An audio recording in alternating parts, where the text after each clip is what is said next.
이 사연은 경기도 용인시에 사는 한 가족의 실화를 각색하였습니다. 실제 인물과 지명은 보호를 위해 변경되었습니다. 감춰진 욕망은 때로 가장 가까운 사람을 향한 배신으로 피어납니다.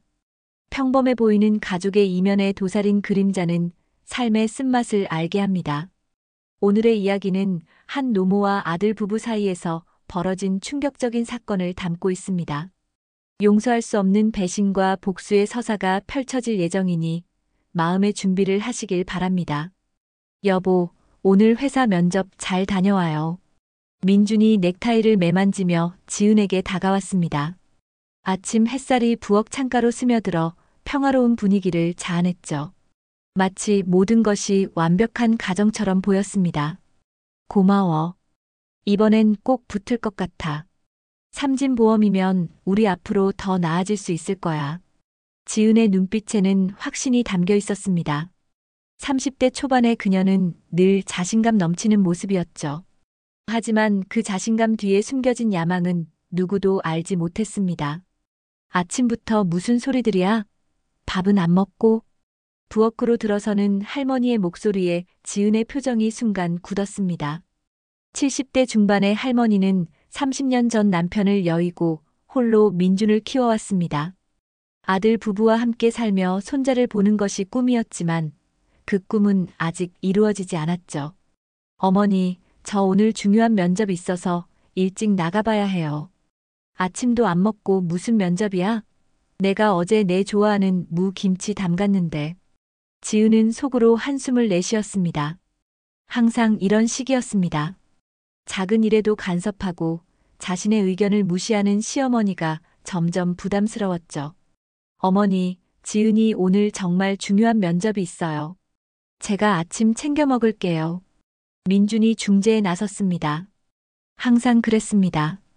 어머니와 아내 사이에서 둘 다 상처받지 않도록 노력하는 모습이었죠. 하지만 그의 중재가 오히려 지은에게는 짜증으로 다가왔습니다. 내가 뭘 챙겨 먹어? 매번 냉장고만 열었다 닫고. 내가 차려줄게. 할머니는 민준의 등을 토닥이며 부엌으로 향했습니다. 그 모습을 지켜보던 지은의 눈에 불만이 어렸습니다. 도대체 언제까지 이렇게 살아야 하나? 면접장에서 지은은 놀라운 자신감을 보여주었습니다. 삼진보험은 최근 급성장하는 회사로 실적만 좋으면 높은 수입을 보장했죠. 인사 담당자는 그녀의 열정에 감탄했습니다. 지은 씨는 정말 열정이 넘치는군요. 저희가 찾던 인재입니다. 면접을 마치고 나오는 지은의 얼굴에는 승리의 미소가 번졌습니다.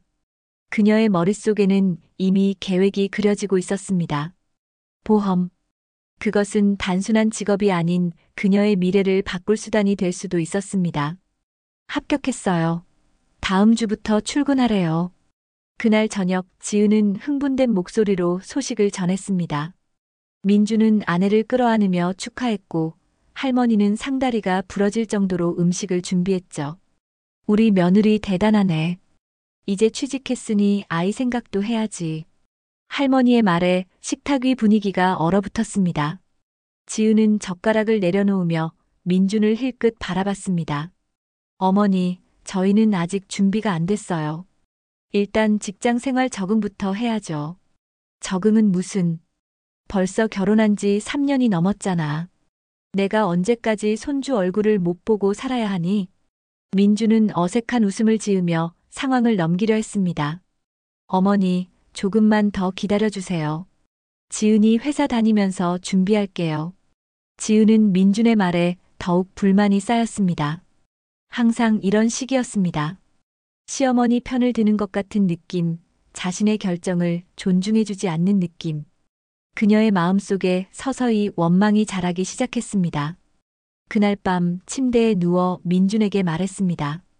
여보, 우리 얼마나 더 이렇게 살아야 할까? 민준의 말없는 한숨이 어둠 속에 묻혔습니다. 지은의 질문은 늘 그를 괴롭혔죠. 그는 어머니와 아내 사이에서 균형을 맞추려 노력했지만 점점 더 어려워지고 있었습니다. 여보, 나도 모르겠어. 어머니는 우리를 위해 평생 고생하셨고 당신도 내 소중한 사람인데. 지은은 몸을 일으켜 앉으며 목소리를 낮췄습니다. 당신 어머니 때문에 우리 미래가 희생되는 거 알아요? 아이를 가지라는 압박, 내 경력에 대한 무시, 매일 같은 잔소리. 우리는 언제 진짜 우리 삶을 살 수 있을까요? 그녀의 말에는 날카로움이 숨어 있었습니다. 민주는 말문이 막혔죠. 어떤 대답도 누군가를 상처 입힐 것 같았습니다. 다음 날부터 지은은 삼진보험에서 일하기 시작했습니다. 그녀는 빠르게 업무를 익혔고 특히 생명보험 상품에 대한 지식을 쌓았죠. 사무실에서 선배들의 대화를 엿들으며 보험 청구 과정과 수령 조건에 대해 상세히 알게 되었습니다. 지은 씨, 이 상품은 사망 시 보험금이 3억까지 나와요. 특히 사고사의 경우 2배로 지급되니까 고객들에게 적극 권유해야 해요. 선임의 말에 지은의 머릿속에 불빛이 번쩍였습니다. 그날 저녁 그녀는 직장에서 배운 지식을 정리하며 한 가지 계획을 세웠습니다. 민준이 샤워를 하는 동안 보험 안내 책자를 펼쳐두었죠. 이게 뭐야?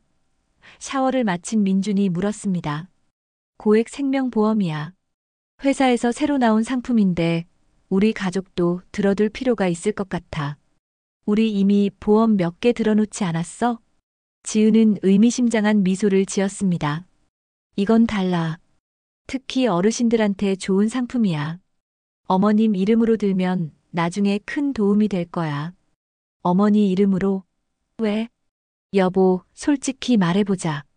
우리 미래를 위한 투자야. 어머님 나이가 있으시잖아. 만약의 경우를 대비해서 들어두는 게 좋을 것 같아. 민준의 눈이 커졌습니다. 그게 무슨 말이야? 어머니가 돌아가시길 바라는 것처럼 들리는데? 아니, 그런 의미가 아니라. 지은은 재빨리 말을 바꿨습니다. 그냥 보험은 미리 준비하는 거잖아. 우리 모두를 위한 안전장치라고. 민주는 불편한 기색을 감추지 못했습니다. 하지만 지은은 며칠에 걸쳐 그를 설득했죠. 요즘 집값은 계속 오르는데 우리 언제 독립할 수 있을지 모르잖아. 이건 그저 현실적인 준비일 뿐이야. 결국 민주는 동의했고 지은은 할머니 이름으로 고액 생명보험에 가입했습니다. 수익자는 당연히 지은 자신이었죠. 서류를 작성하면서 그녀의 손은 미세하게 떨렸지만 마음은 단단했습니다. 어머니, 이거 사인 좀 해주세요. 회사에서 가족 복지 프로그램이에요. 할머니는 안경을 끼고 서류를 살펴보려 했지만 지은이 재빨리 서명할 곳만 가리켰습니다. 복잡한 내용이라 설명드리기 어려워요. 그냥 가족 보험이라고 생각하시면 돼요. 할머니는 의심 없이 서명했습니다. 우리 며느리 회사 다니더니 가족 생각하는구나. 고마워, 예. 그 말에 지은은 죄책감을 느끼는 대신 오히려 분노가 일었습니다. 날 무시하고 억압하면서 이제 와서 고맙다고.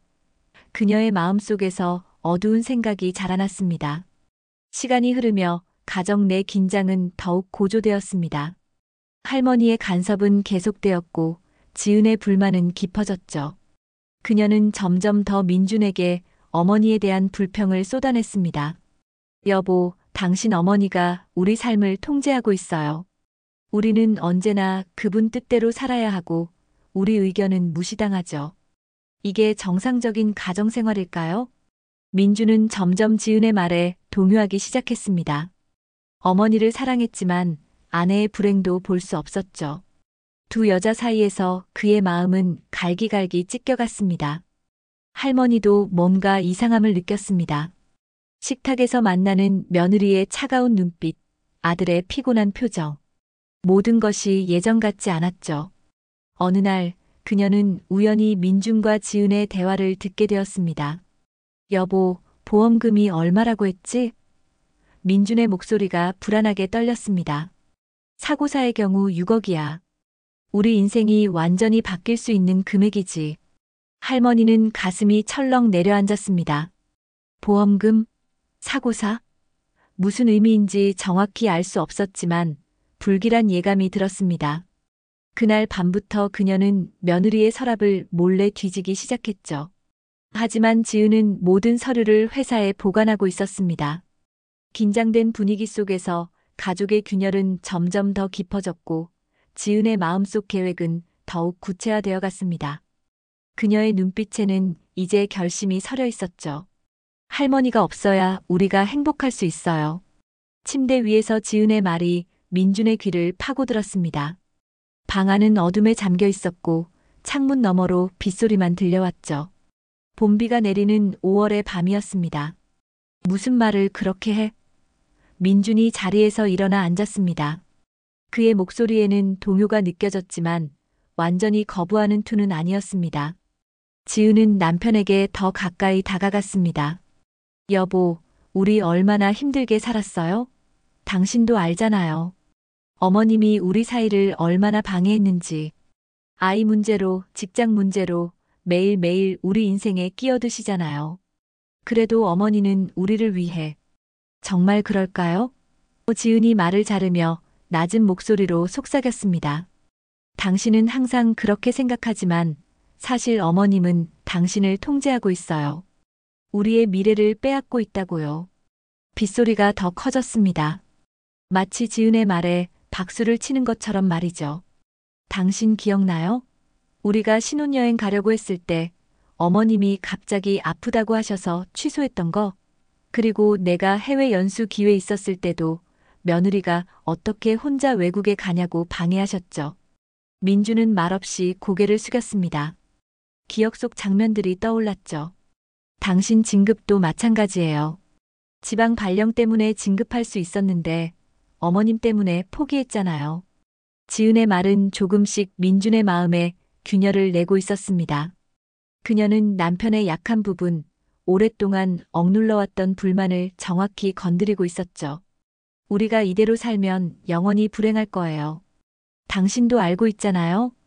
민준의 눈에 혼란이 깃들었습니다. 어머니에 대한 사랑과 아내를 위한 마음이 충돌하며 그의 영혼을 갈기갈기 찢었죠. 다음 날 아침 할머니는 아들의 창백한 얼굴을 보고 놀랐습니다. 민준아, 얼굴이 왜 그렇게 하얘? 어디 아픈 거 아니냐? 아닙니다, 어머니. 그냥 좀 피곤해서요. 요즘 지은이랑 뭔 일 있니? 둘이 말도 없고. 민주는 어머니의 눈을 피했습니다. 아무 일도 없어요. 그냥 바빠서요. 할머니는 아들의 거짓말을 느꼈지만 더 묻지 않았습니다. 대신 조용히 밥상을 차렸죠. 아침 식사는 무거운 침묵 속에서 진행되었습니다. 지은은 거의 말을 하지 않았고 민주는 어색하게 웃으려 노력했죠. 그날 저녁 지은은 민준을 데리고 근처 공원으로 산책을 나갔습니다. 어두워진 산책로에서 그녀는 본격적인 계획을 꺼내기 시작했죠. 여보, 우리 이제 구체적으로 생각해봐야 해요. 어머님과의 이별. 그게 우리 행복의 시작이에요. 민준이 놀라 걸음을 멈췄습니다. 무슨 말이야, 갑자기? 갑자기가 아니에요. 우리는 오랫동안 이 문제로 고통받아왔어요. 지은의 목소리는 확신에 차 있었습니다. 보험에 가입한 이유도 그거예요. 우리의 미래를 위해. 지은아. 아니, 그렇게까지는. 민준의 목소리가 떨렸습니다. 지은은 남편의 손을 꽉 잡았습니다. 여보, 어머님이 우연히 사고를 당하시면 어떨까요? 누구의 잘못도 아닌 그냥 불운한 사고로. 무슨 소리야? 민준의 얼굴이 하얗게 변했습니다. 사람들은 날마다 사고로 죽어요. 교통사고, 추락사고. 모두 불행한 일이지만 우리에겐 새로운 시작이 될 수도 있어요. 민주는 충격에 빠져 말을 잇지 못했습니다. 지은의 말이 너무나 현실적이고 냉정했기 때문이죠. 당신도 알잖아요. 우리가 얼마나 힘들었는지. 이건 우리 둘만의 비밀이에요. 아무도 모를 거고 우리는 새 삶을 시작할 수 있어요. 그날 밤 민주는 잠을 이루지 못했습니다. 아내의 말이 귓가에 맴돌았죠. 그는 어머니를 사랑했지만 동시에 지은의 말에 진실이 있다고 느꼈습니다. 어머니와 함께한 30년. 그 시간 동안 그의 꿈은 얼마나 많이 희생되었을까요? 다음 날부터 지은의 가스라이팅은 더욱 강화되었습니다. 여보, 어머님이 당신 인생을 망치고 있어요. 당신은 그분의 소유물이 아니에요. 우리의 행복을 위해 결단을 내려야 해요. 매일 밤 지은은 이런 말을 반복했고 민준의 마음은 서서히 무너져 갔습니다. 죄책감과 욕망 사이에서 그는 점점 더 혼란스러워졌죠. 할머니는 집안의 분위기가 심상치 않음을 느꼈습니다. 어느 날 그녀는 민준의 책상에서 우연히 보험 증서의 일부를 발견했죠. 그녀의 이름으로 된 고액 생명보험이었습니다. 할머니는 가슴이 철렁 내려앉는 느낌이었지만 아들을 의심하고 싶지 않았습니다. 민준아, 이게 뭐니? 할머니가 증서를 들어보이자 민준은 당황했습니다. 아, 그냥 회사에서 추천하는 보험이에요. 어머니를 위해서. 할머니는 아들의 눈을 똑바로 바라봤습니다. 그의 눈빛에서 무언가 낯선 것을 느꼈죠. 그래, 그렇구나. 그녀는 더 이상 묻지 않았지만 마음속으로는 불안함이 커져갔습니다. 내 아들이. 설마. 그녀는 그런 생각조차 하기 싫었습니다. 한 달이 지나고 민주는 완전히 지은의 영향 아래 놓였습니다. 이제 그들은 함께 계획을 세우기 시작했죠.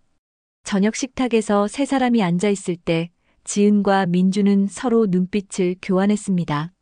할머니는 그 눈빛을 놓치지 않았지만 모른 척했습니다. 어머니, 이번 주말에 바다 구경 가실래요? 갑자기 지은이 제안했습니다. 할머니는 의아했습니다. 갑자기 웬 바다냐? 그냥 날씨도 좋으니까요. 가족 여행도 오랜만이고. 할머니는 며느리의 갑작스러운 친절에 의구심을 느꼈습니다. 하지만 아들의 웃는 얼굴을 보니 거절할 수 없었죠. 그래, 가자. 바다는 오랜만이구나. 지은과 민주는 서로를 바라보았습니다.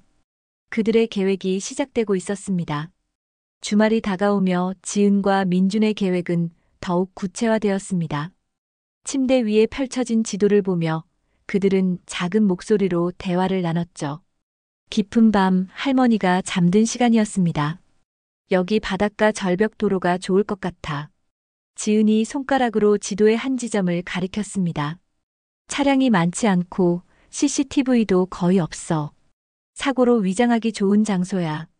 민주는 지도를 바라보며 침을 삼켰습니다. 그의 이마에는 식은땀이 맺혀 있었죠. 정말 이렇게까지 해야 할까? 지은은 남편의 손을 꽉 잡았습니다. 여보, 우리 얼마나 고민했어요? 이게 유일한 길이에요. 어머니는 당신을 절대 자유롭게 해주지 않을 거예요. 평생 당신을 통제하려고 할 거라고요. 하지만 생각해봐요. 보험금만 6억이에요. 우리는 새 집을 살 수 있고 당신이 원하던 사업도 시작할 수 있어요. 자유로운 삶, 우리만의 행복. 모든 게 가능해질 거예요. 민준의 눈에 갈등이 서려 있었습니다. 어머니에 대한 사랑과 자유에 대한 갈망이 충돌하며 그의 마음을 괴롭혔죠. 하지만 지은의 끊임없는 말들이 그의 양심을 서서히 무너뜨리고 있었습니다. 기억해요. 이건 사고일 뿐이에요. 우리가 직접 손 떼는 것도 아니고 그냥 상황을 만들어 놓기만 하면 돼요. 민주는 깊은 한숨을 내쉬었습니다. 그의 침묵은 동의의 표시였습니다. 지은의 눈이 승리의 빛으로 빛났죠. 그럼 이렇게 해요. 내일 우리가 바다로 드라이브를 가자고 제안해요. 난 중간에 아프다고 하고 차에 남을게요. 당신이 어머님을 절벽 근처로 산책시키는 동안 내가 차를 가지고 올라갈 거예요. 그래서 당신은 그때 핸드폰이 차에 있다고 하면서 돌아가요. 어머님은 절벽 근처에 혼자 남겨지고 내가 차로. 민준의 얼굴이 창백해졌습니다. 지은이 계획을 설명할수록 그의 마음은 더 무거워졌죠. 하지만 이제 그에게 선택의 여지는 없었습니다. 그는 이미 깊은 늪에 빠져 있었습니다. 누구도 모를 거예요. 그냥 불행한 교통사고일 뿐이니까. 지은이 남편의 뺨을 쓰다듬으며 속삭였습니다. 우리의 새로운 시작이 될 거예요. 다음 날 아침 할머니는 식탁에서 조용히 식사를 하고 있었습니다. 그녀의 눈에는 피로와 불안이 서려 있었죠. 밤새 뒤척이며 불길한 꿈을 꾸었습니다. 꿈에서 그녀는 깊은 바다로 빠져들고 있었고 누군가 그녀를 밀어내는 것 같았습니다. 어머니, 오늘 날씨가 정말 좋네요. 바다 구경 갈까요? 민준이 어색한 미소를 지으며 물었습니다. 할머니는 아들을 바라봤습니다. 그의 눈빛이 평소와 달랐죠. 불안과 죄책감이 어린 눈. 할머니는 무언가 느꼈지만 그래도 아들을 믿고 싶었습니다. 그래, 가자. 나도 바다가 그리웠어. 지우는 아침 식사를 마치며 환하게 웃었습니다. 오늘은 정말 좋은 날이 될 것 같아요, 어머니. 그 말에 할머니의 가슴이 철렁 내려앉았습니다. 며느리의 웃음이 너무나 낯설었기 때문이죠. 평소 차갑던 지은이 갑자기 친절해진 것이 의심스러웠습니다. 세 사람은 차에 올라탔습니다. 민준이 운전석에, 지은이 조수석에, 할머니는 뒷좌석에 앉았죠. 차는 서울을 벗어나 강원도 방향으로 향했습니다. 창밖으로 봄의 풍경이 펼쳐졌지만 차 안의 분위기는 무거웠습니다. 오늘 날씨 정말 좋네. 민준이 어색한 대화를 시도했습니다. 그러게. 하늘이 맑아서 바다가 더 예쁠 것 같아. 할머니가 대답했습니다. 그녀는 창밖을 바라보며 생각에 잠겼습니다. 무언가 이상해. 민준이도 지은이도. 2시간의 드라이브 끝에 그들은 한적한 해안가에 도착했습니다. 푸른 바다가 눈앞에 펼쳐졌고 절벽 위로 이어진 도로가 보였죠. 지은이 선택한 장소였습니다. 와, 여기 정말 예쁘네요. 지은이 연기하듯 감탄했습니다. 세 사람은 차에서 내려 해변가를 거닐기 시작했습니다. 민주는 계속해서 시계를 확인했고 지은은 할머니에게 유독 친절하게 대했죠. 그들의 이상한 행동에 할머니는 점점 더 의심을 품었습니다. 해변에서 점심을 먹은 후 지은이 갑자기 배를 잡았습니다. 저 갑자기 속이 안 좋네요. 괜찮아? 민준이 걱정스러운 척 물었습니다. 조금 차에서 쉬어야 할 것 같아요. 당신은 어머님과 함께 저 위 절벽 산책로를 둘러보세요. 전망이 좋다고 하더라고요. 할머니는 며느리를 의심스럽게 바라봤습니다. 그래도 괜찮겠니? 우리가 같이 있는 게. 괜찮아요, 어머님. 그냥 잠시 눕고 싶어서요. 당신들 다녀오세요. 민주는 어머니의 팔을 잡았습니다. 어머니, 우리 저기 한번 가볼까요? 전망이 정말 좋대요. 할머니는 잠시 망설였지만 아들의 손에 이끌려 절벽 방향으로 걸어갔습니다. 그들이 떠나자 지은의 얼굴에서 아픈 표정이 사라졌습니다. 그녀는 차 키를 들고 운전석에 앉았죠. 절벽으로 향하는 길, 민주는 어머니와 나란히 걸으며 가슴이 찢어질 듯한 아픔을 느꼈습니다. 어머니는 평생 그를 위해 희생했고 사랑으로 키워주었습니다. 그런 어머니를. 민준아. 갑자기 할머니가 걸음을 멈추고 아들을 바라봤습니다. 너 무슨 일 있니? 요즘 이상해. 민주는 어머니의 눈을 마주볼 수 없었습니다. 아니에요, 어머니. 그냥 피곤해서. 엄마한테는 말해. 엄마가 다 알아. 할머니의 목소리는 따뜻했습니다. 엄마는 내가 뭘 해도 너를 사랑한단다. 그 말에 민준의 눈에 눈물이 고였습니다. 그는 갑자기 어머니를 안았죠. 어머니, 그때 엔진 소리가 들려왔습니다. 지은이 차를 몰고 절벽 위 도로로 올라오고 있었습니다. 민주는 창백해진 얼굴로 어머니에게서 떨어졌습니다. 내 핸드폰이 차에 있네요. 잠시만요, 어머니. 민주는 뛰어가듯 어머니에게서 멀어졌습니다. 할머니는 그 자리에 홀로 남겨졌죠. 절벽 가장자리, 바다가 내려다 보이는 그곳에서 그녀는 천천히 다가오는 차를 바라봤습니다. 창문 너머로 지은의 차가운 눈빛이 보였습니다. 할머니는 그제야 모든 것을 깨달았습니다. 차가 점점 가까워졌습니다. 절벽 위 좁은 도로를 따라 지은이 운전하는 차량이 할머니를 향해 다가왔죠. 할머니는 공포에 굳어버렸습니다. 그녀의 직감이 맞았던 겁니다. 며느리의 눈빛, 아들의 이상한 행동. 모든 것이 이 순간을 위한 준비였습니다. 내 아들, 내 며느리가 나를. 할머니는 믿기지 않는 현실에 가슴이 찢어지는 듯 했습니다.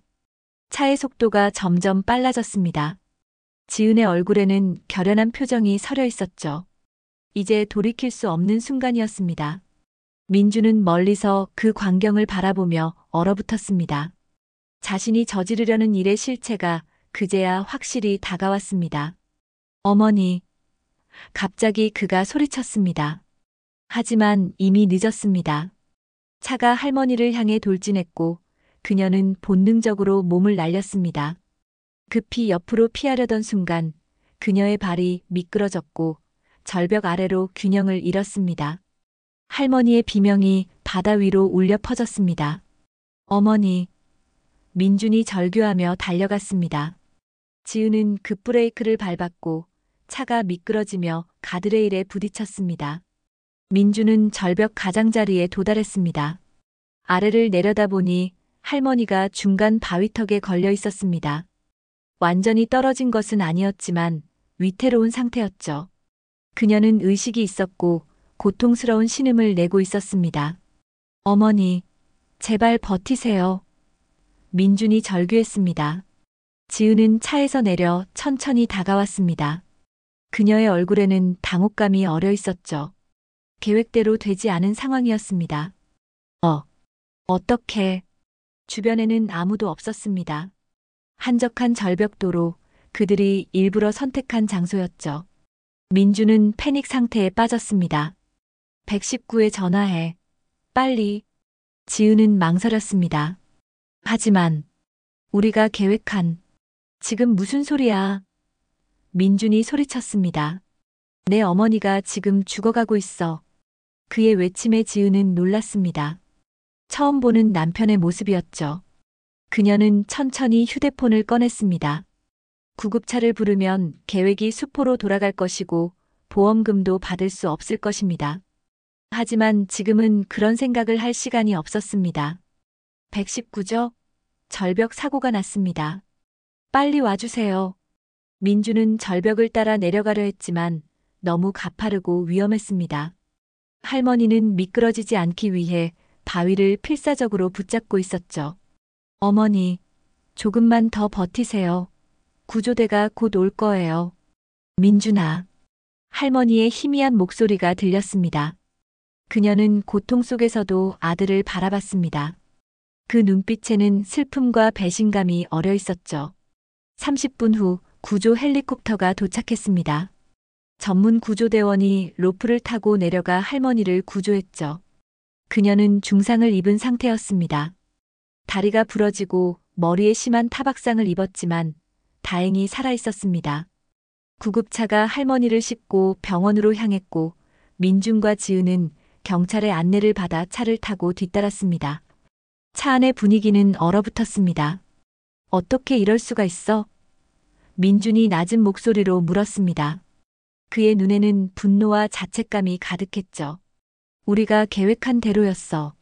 지은이 차갑게 대답했습니다. 그냥 운이 나빴을 뿐이야. 운이 나빴다고? 우리가 어머니를 살인을 시도했어. 살인이 아니라 사고야. 우리는 그냥 그만해. 민준이 핸들을 내리쳤습니다. 난 미쳤었어. 내 말에 넘어가서. 어떻게 내가 어머니에게 이럴 수 있었지? 지은은 입술을 깨물었습니다. 상황이 완전히 통제를 벗어났습니다. 그녀의 계획은 무너졌고 이제 남편마저 돌아섰습니다. 하지만 그녀는 포기하지 않았습니다. 여보, 진정해요. 아직 끝난 게 아니에요. 어머님이 의식을 잃으면 제발 그만해. 민준이 소리쳤습니다. 이게 다 내 잘못이야. 내가 나를 조종한 거라고. 지은의 얼굴이 일그러졌습니다. 내 잘못? 당신도 동의했잖아요. 우리 함께 계획한 거예요. 두 사람의 다툼은 병원 주차장에 도착할 때까지 계속되었습니다. 그들은 서둘러 응급실로 향했고 의사가 다가왔습니다. 환자분 상태가 심각합니다. 다리 골절과 뇌출혈이 있어 즉시 수술이 필요합니다. 민주는 고개를 끄덕였습니다. 뭐든지 해주세요. 제발 어머니를 살려주세요. 의사는 수술 동의서를 내밀었고 민주는 망설임 없이 서명했습니다. 지은은 그 모습을 차가운 눈으로 바라봤습니다. 그녀의 계획은 실패했고 이제 남편마저 이를 위기에 처했습니다. 수술은 5시간 넘게 이어졌습니다. 민주는 기도하는 마음으로 수술실 앞에서 기다렸습니다.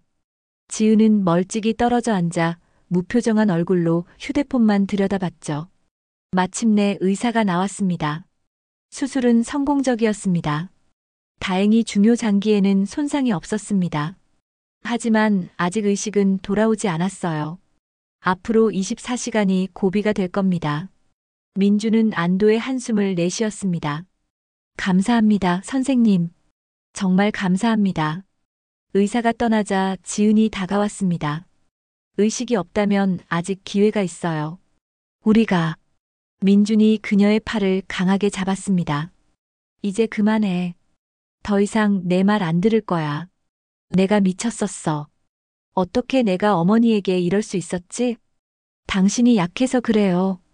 지은이 소리쳤습니다. 결국 어머님 편을 드는군요. 당신은 영원히 어머님의 노예로 살 거예요. 민주는 더 이상 대답하지 않고 중환자실로 향했습니다. 그곳에는 온갖 의료 장비에 둘러싸인 할머니가 누워 있었습니다. 그녀의 얼굴은 창백했고 호흡은 약했지만 살아 있었습니다. 어머니. 민주는 할머니의 손을 잡으며 눈물을 흘렸습니다. 제발 용서해 주세요. 제가 미쳤었어요. 그때 의식 없는 줄 알았던 할머니의 손가락이 미세하게 움직였습니다. 민주는 놀라 할머니의 얼굴을 바라봤죠. 그녀의 눈꺼풀이 천천히 떨리더니 서서히 열렸습니다. 어머니, 의사 선생님. 민준이 간호사를 부르며 소리쳤습니다. 병실 안에 긴장감이 감돌았습니다. 할머니의 눈이 완전히 뜨이고 희미하게 주변을 살폈습니다. 의사와 간호사들이 빠르게 들어와 그녀의 상태를 체크했죠. 의식이 돌아왔네요. 정말 놀라운 회복력입니다. 의사가 말했습니다. 하지만 아직 안정을 취해야 해요. 너무 많은 말씀 나누지 마세요.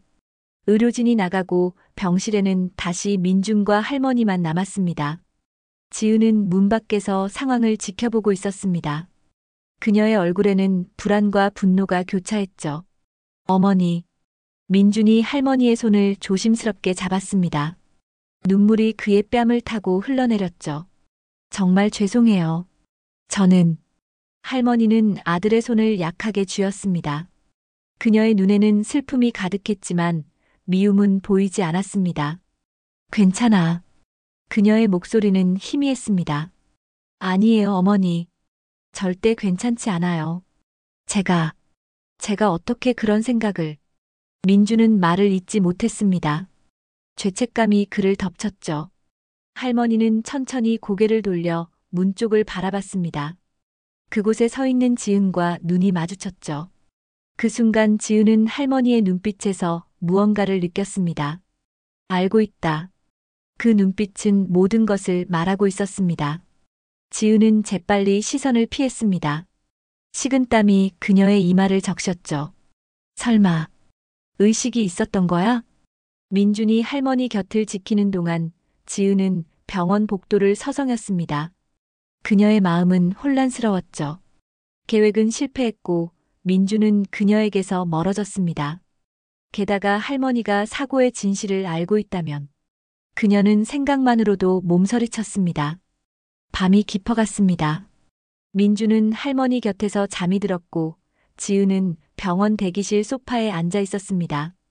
그녀의 손에는 휴대폰이 쥐어져 있었죠. 보험회사 번호를 누를까 말까 고민하고 있었습니다. 아직도 포기하지 않은 것입니다. 새벽 2시 지은은 조용히 할머니의 병실로 향했습니다. 민주는 간호사의 권유로 잠시 휴게실에서 쉬고 있었죠. 병실 문을 열자 할머니가 홀로 누워 있었습니다.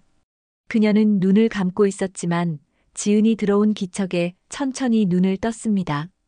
지은은 침대 옆에 서서 할머니를 내려다봤습니다. 두 사람의 눈이 마주쳤습니다. 아무 말도 오가지 않았지만 긴장감이 공기 중에 감돌았습니다. 아직도 안 죽었어? 지은이 나직이 속삭였습니다. 그녀의 목소리에는 원망과 분노가 섞여 있었습니다. 할머니는 미동도 하지 않고 그녀를 바라봤습니다.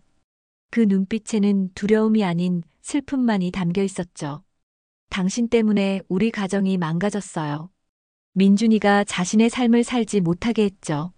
지은의 목소리가 약간 커졌습니다. 그냥 모른 척 가만히 있었으면 아무 일도 없었을 텐데. 할머니는 천천히 입을 열었습니다. 내가 우리 민준이를 속였구나. 그 말에 지은은 몸을 굳혔습니다. 할머니가 모든 것을 알고 있었던 겁니다.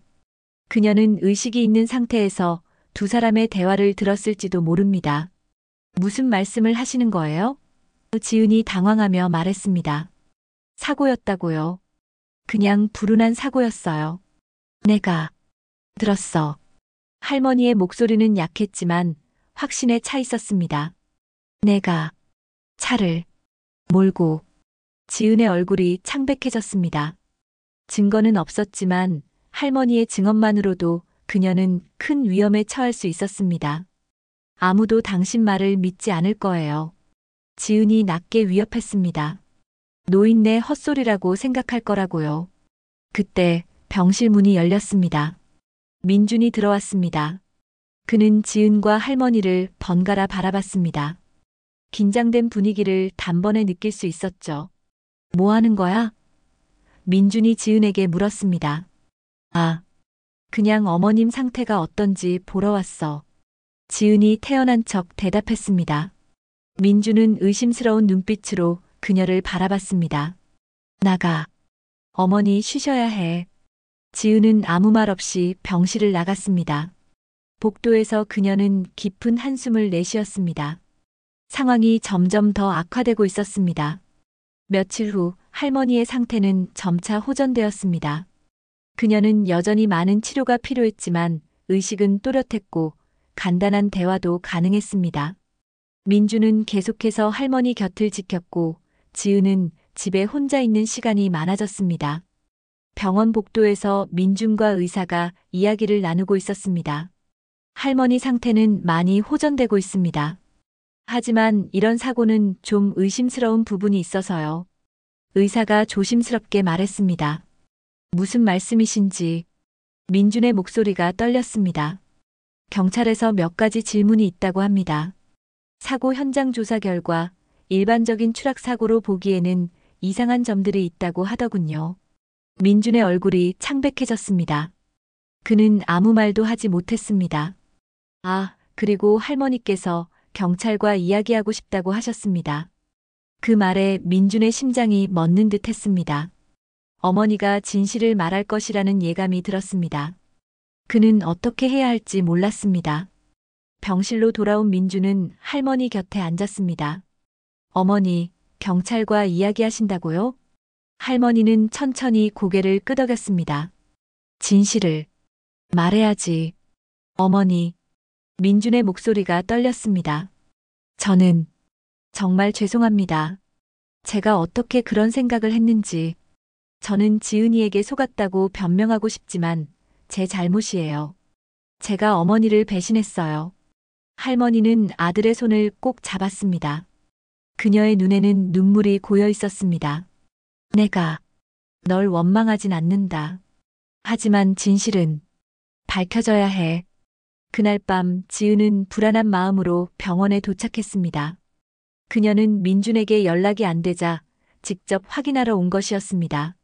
엘리베이터에서 내리자마자 그녀는 병실 앞에 서 있는 2명의 경찰을 발견했습니다. 지은의 심장이 빠르게 뛰기 시작했습니다. 설마. 그녀는 그 자리에 얼어붙었습니다. 도망칠까 생각했지만 이미 늦었습니다. 한 경찰관이 그녀를 발견하고 다가왔습니다. 혹시 박지은 씨 되십니까? 지은은 천천히 고개를 끄덕였습니다. 그녀의 다리가 후들거렸습니다. 몇 가지 질문이 있습니다. 저희와 함께 가주시겠습니까? 경찰서의 차가운 조명 아래 지은은 초조하게 손가락을 움직였습니다. 작은 조사실에서 그녀는 2명의 형사와 마주 앉아 있었습니다. 벽시계의 초침 소리가 방 안에 크게 울렸습니다. 박지은 씨, 시어머니의 사고에 대해 자세히 말씀해 주시겠어요? 나이 지긋한 형사가 차분한 목소리로 물었습니다. 지은은 최대한 침착하게 대답했습니다. 그냥 불운한 사고였어요. 우리는 바다 구경을 갔고 시어머니가 절벽 근처에서 미끄러지셨죠. 남편이 잠시 자리를 비운 사이에 일어난 일이었어요. 그런데 증인의 진술에 따르면 당신이 차를 몰고 의도적으로 시어머니를 향해 달려들었다고 하는데요. 젊은 형사가 날카롭게 말했습니다. 지은의 얼굴이 굳었습니다. 증인이요? 무슨 말씀이신지. 네, 피해자 본인이십니다. 강 여사님께서 의식을 회복하셨고 사고 당시 상황을 자세히 진술하셨습니다. 지은의 심장이 빠르게 뛰었습니다. 그녀는 침을 삼키며 대답했습니다. 그건 오해예요. 시어머니가 충격으로 헛것을 보신 게 아닐까요? 나이가 많으시니. 형사들은 서로 눈빛을 교환했습니다. 박지은 씨, 우리는 증언뿐만 아니라 다른 증거들도 확보했습니다. 지은의 얼굴에서 혈색이 빠져나갔습니다. 무슨 증거요? 사고 현장 근처 도로에 설치된 CCTV가 있었습니다. 당신이 차를 몰고 의도적으로 피해자를 향해 달려드는 장면이 찍혔어요. 지은은 충격에 말을 잇지 못했습니다. 그들이 골랐던 장소에 CCTV가 있을 거라고는 생각지 못했습니다.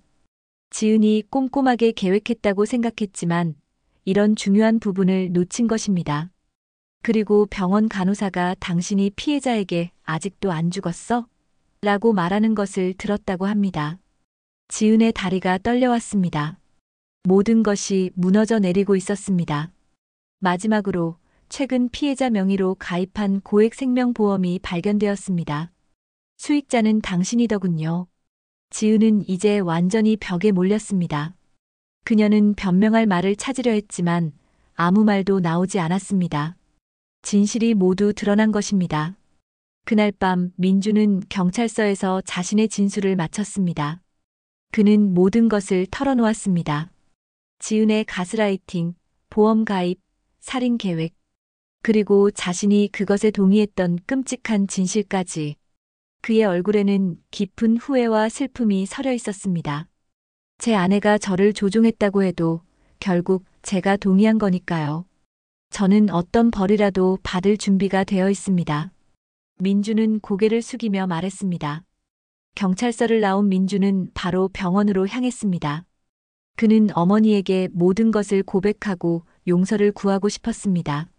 비록 용서받지 못할 일이라 해도 진심을 전하고 싶었습니다. 병실에 들어서자 할머니는 창밖을 바라보고 있었습니다. 약해진 모습이었지만 그녀의 눈빛은 맑고 또렷했습니다. 민준이 다가가자 그녀는 천천히 고개를 돌렸습니다. 어머니, 민준의 목소리가 떨렸습니다. 저는 정말 용서받지 못할 짓을 했습니다. 할머니는 잠시 아들을 바라보았습니다. 그녀의 눈에는 슬픔이 가득했지만 미움은 없었습니다. 내가 그 보험 서류를 봤을 때 이미 알았단다. 할머니가 천천히 말했습니다. 너희 둘이 이상하게 행동하는 것도 다 느꼈어. 민주는 놀라움에 어머니를 바라봤습니다. 알고 계셨어요? 어미가 자식 마음을 어떻게 모르겠니? 할머니의 눈에 눈물이 고였습니다. 그날도 내가 망설이는 걸 봤다. 내 눈에서 후회하는 빛이 보였어. 민주는 더 이상 참지 못하고 어머니의 손을 잡고 흐느꼈습니다. 어머니, 정말 죄송합니다. 제가 어떻게 그런 생각을. 저는 정말 미쳤었습니다. 사람은 누구나 실수를 해. 하지만 중요한 건 그걸 인정하고 바로잡는 거야. 할머니가 아들의 머리를 쓰다듬었습니다. 민주는 어머니의 따뜻한 손길에 더 깊이 흐느꼈습니다. 그는 자신이 지은의 말에 넘어가 어머니를 해치려 했다는 사실이 너무나 부끄럽고 후회스러웠습니다. 이제 경찰에 다 말했니?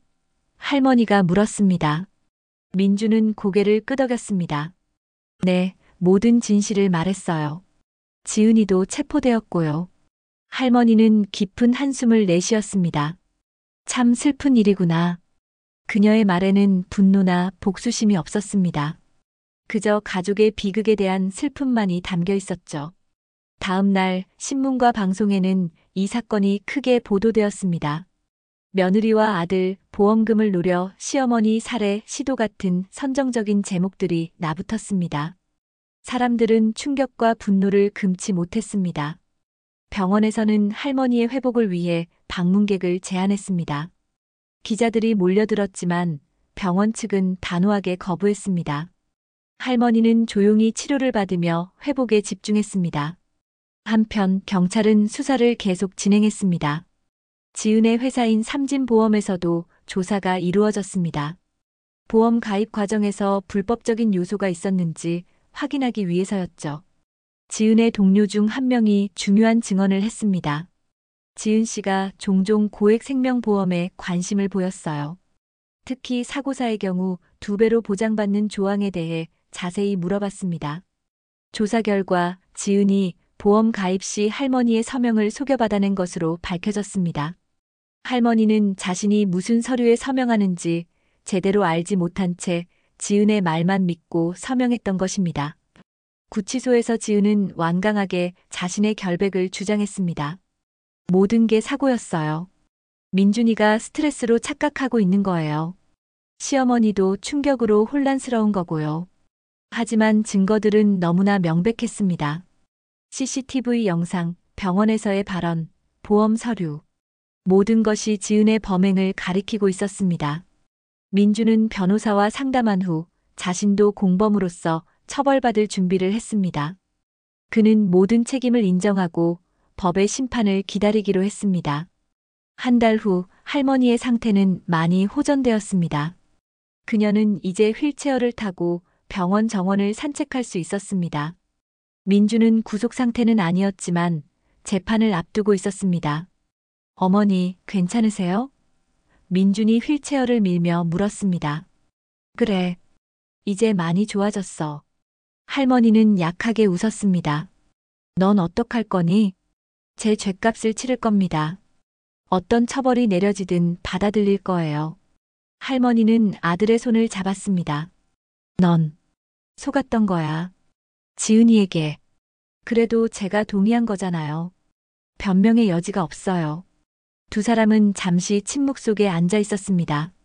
가을 햇살이 따스하게 내리쬐는 병원 정원에서 그들은 서로의 존재만으로 위로를 받고 있었습니다. 어머니, 민준이 조심스럽게 말을 꺼냈습니다. 제가 법정에서 어머니의 증언이 필요해요. 하실 수 있으세요? 할머니는 천천히 고개를 끄덕였습니다. 당연하지. 진실을 말해야지. 재판은 모든 이의 주목을 받았습니다. 법정 안은 취재진과 방청객들로 가득 찼고 밖에는 수많은 사람들이 모여 있었습니다. 시어머니 살해 미수 사건은 온 나라를 떠들썩하게 만들었습니다. 법정의 긴장감 속에서 할머니가 증인석에 앉았습니다. 그녀는 휠체어에서 일어나 천천히 증인석으로 향했습니다. 아직 완전히 회복되지 않아 걸음이 불안했지만 그녀의 눈빛은 확고했습니다. 증인은 선서해 주십시오. 판사의 말에 할머니는 떨리는 손으로 선서문을 들었습니다. 저는 진실만을 말하고 진실 외에는 아무것도 말하지 않을 것을 엄숙히 선서합니다. 검사가 다가와 질문을 시작했습니다. 강 여사님, 사고 당일 상황을 자세히 말씀해 주시겠습니까? 할머니는 깊은 숨을 들이쉬고 천천히 말하기 시작했습니다. 그날, 우리 셋은 바다로 여행을 갔어요. 며느리가 갑자기 친절하게 제안했죠. 그녀는 사고 전후의 상황을 차분하게 설명했습니다. 민준과 지은의 이상한 행동, 절벽으로의 산책, 그리고 지은이 운전하던 차가 의도적으로 자신을 향해 돌진했던 순간까지. 법정은 숨소리조차 들리지 않을 정도로 조용했습니다. 그리고 병원에서 깨어났을 때 며느리가 제 옆에 와서 아직도 안 죽었어? 라고 말했어요. 방청객들 사이에서 놀라움의 소리가 들렸습니다. 지은은 피고인석에서 격렬하게 고개를 저었습니다. 거짓말이에요. 그런 적 없어요. 조용히 하십시오. 판사가 경고했습니다. 검사가 다시 질문했습니다. 강 여사님, 며느리와 아드님이 이런 일을 저지르게 된 이유가 무엇이라고 생각하십니까? 할머니는 잠시 침묵했습니다. 그녀의 눈에는 깊은 슬픔이 어렸습니다. 보험금, 그리고 제가 그들의 삶을 방해한다고 생각했던 것 같아요. 며느리는 제가 아들을 통제한다고 생각했나 봐요. 네, 알겠습니다. 마지막 질문입니다. 강 여사님은 아들에 대해 어떤 처분을 원하십니까? 할머니의 눈에서 눈물이 흘렀습니다. 그녀는 민준을 바라봤고 그는 고개를 숙인 채 어머니를 볼 수 없었습니다. 민준이는 속은 거예요. 지은이에게 세뇌당한 거죠. 물론 잘못은 했지만 그 아이는 진심으로 후회하고 있어요. 저는 아들에 대해서는 관대한 처분을 원합니다. 방청객들 사이에서 작은 소란이 일었습니다. 지은은 분노에 찬 눈빛으로 할머니를 노려봤습니다. 이어서 민준이 증인석에 섰습니다. 그는 모든 것을 인정했습니다. 지은의 가스라이팅, 자신의 동해, 그리고 그 끔찍한 계획까지. 그의 증언은 솔직했고 깊은 후회가 담겨 있었습니다. 저는 변명의 여지가 없습니다. 비록 아내의 조종이 있었다 하더라도 제가 동의했다는 사실은 변하지 않습니다. 어머니를 해치려 했던 저는 어떤 벌도 달게 받겠습니다. 재판은 일주일 동안 진행되었습니다. 증거와 증언이 하나둘 쌓여가며 사건의 전모가 드러났죠. 마지막 날 변호인의 최후 변론이 끝난 후 판결이 내려졌습니다. 피고인 박진은 보험 사기 및 살인미수 혐의로 징역 15년을 선고합니다. 지은은 놀란 표정으로 판사를 바라봤습니다. 그녀의 얼굴에는 믿을 수 없다는 표정이 역력했습니다. 피고인 김민준, 공모 혐의로 징역 5년에 집행유예 3년을 선고합니다. 피고인의 자백과 깊은 반성, 그리고 피해자의 탄원을 고려했습니다. 민준은 고개를 숙이며 판결을 받아들였습니다. 그는 어머니를 바라봤고 그녀는 작게 고개를 끄덕였습니다. 재판이 끝나고 법원 밖으로 나온 할머니와 민준. 기자들이 몰려들었지만 그들은 말없이 차로 향했습니다. 민준이 어머니의 휠체어를 밀며 걸어갔습니다. 어머니. 민준이 조용히 말했습니다. 정말 감사합니다. 저는 어머니의 용서를 받을 자격이 없는데. 할머니는 아들의 손을 잡았습니다. 용서는 이미 했단다. 하지만 잊는 건 시간이 걸리겠지. 민준은 고개를 끄덕였습니다. 그는 어머니의 신뢰를 완전히 회복하기까지 오랜 시간이 걸릴 것임을 알았습니다. 하지만 그는 그 시간을 인내하며 기다릴 준비가 되어 있었습니다. 3개월 후 할머니는 병원에서 퇴원하여 작은 아파트로 이사했습니다. 그녀는 더 이상 아들과 함께 살지 않기로 결정했죠. 서로에게 시간과 공간이 필요했기 때문입니다. 여기 좋네요, 어머니. 민준이 아파트를 둘러보며 말했습니다. 제가 자주 찾아뵐게요. 그래, 너무 멀리 떨어진 것도 아니니까. 할머니는 창가에 서서 바깥 풍경을 바라봤습니다. 넌 앞으로 어떻게 할 거니? 민준은 깊은 한숨을 내쉬었습니다. 일단 회사는 그만뒀어요. 새로운 시작을 하고 싶어서요. 지방으로 내려가 조용히 사업을 시작할까 생각 중이에요. 할머니는 천천히 고개를 끄덕였습니다. 그게 좋겠구나. 내 인생을 살아야지. 어머니도 오셔도 돼요. 함께. 할머니는 부드럽게 웃었습니다. 아니다. 이젠 내가 진정한 독립을 할 시간이야. 엄마 없이도 잘 살 수 있다는 걸 보여줘. 그 말에 민준의 눈에 눈물이 고였습니다. 그는 어머니가 진정으로 그의 독립과 성장을 원한다는 것을 알았습니다. 그동안 자신이 얼마나 어머니를 오해했는지 깨달았죠. 같은 시각 여성교도소에서 지은은 창밖을 바라보고 있었습니다. 그녀의 얼굴은 차갑고 무표정했습니다. 3차례의 항소가 모두 기각되었고 이제 그녀는 긴 수감 생활을 받아들일 수밖에 없었습니다. 방문객 있습니다. 교도관이 말했습니다. 지은은 놀라움에 고개를 돌렸습니다. 누가 자신을 찾아온 것일까? 민주는 이혼을 신청한 상태였고 그녀의 가족들은 모두 등을 돌렸습니다. 면회실에 들어서자 그녀는 놀라움에 굳어버렸습니다. 할머니가 휠체어에 앉아 그녀를 기다리고 있었습니다. 왜 오신 거예요? 지은이 경계하며 물었습니다. 할머니는 잠시 지은을 바라봤습니다. 그녀의 눈에는 분노나 증오가 아닌 깊은 연민이 담겨 있었습니다. 묻고 싶은 게 있어서. 할머니가 조용히 말했습니다. 왜 그랬니? 정말 날 그렇게 미워했니? 지은은 잠시 침묵했습니다. 그녀는 할머니의 진심 어린 질문에 어떻게 대답해야 할지 몰랐습니다. 저는 그냥 자유롭게 살고 싶었어요. 마침내 그녀가 말했습니다. 당신이 우리 삶을 통제하는 것 같았거든요. 민준이는 당신 없이는 결정을 내리지 못했고, 할머니는 깊은 한숨을 내쉬었습니다. 그랬구나. 내가 너무 간섭했니? 중요한 건 그게 아니에요. 지은이 날카롭게 말했습니다. 전 그냥 빨리 성공하고 싶었어요. 보험금으로 새 삶을 시작하고. 돈이 그렇게 중요했니? 지은은 대답하지 않았습니다.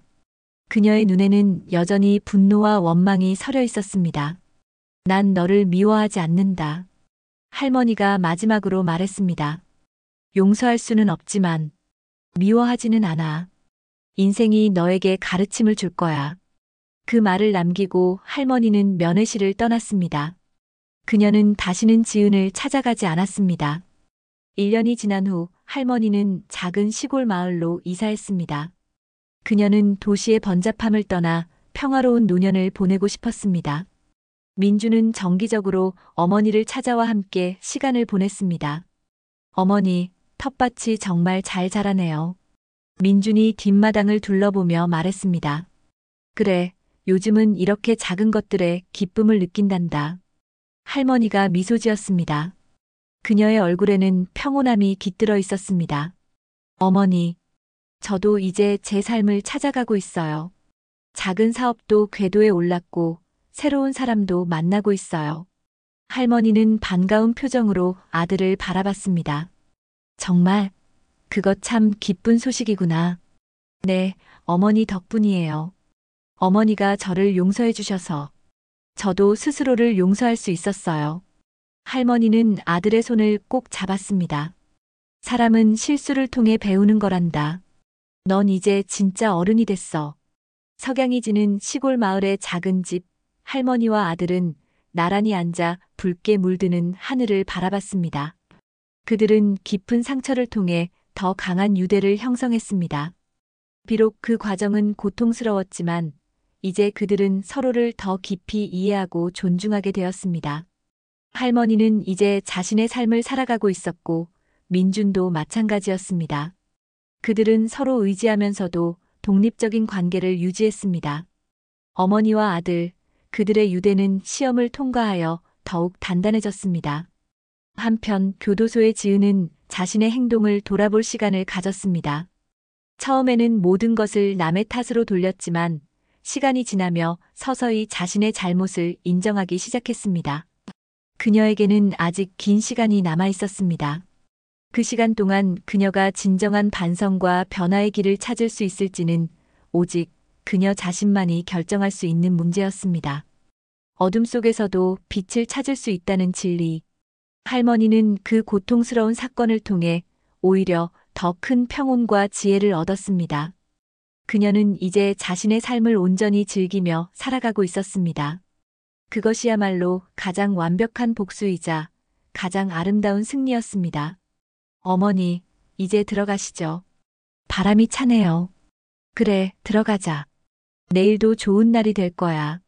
할머니와 아들은 손을 잡고 집 안으로 들어갔습니다. 그들의 앞에는 아직 많은 날들이 기다리고 있었습니다. 상처를 딛고 일어선 두 사람, 그들의 진정한 삶은 이제부터 시작이었습니다.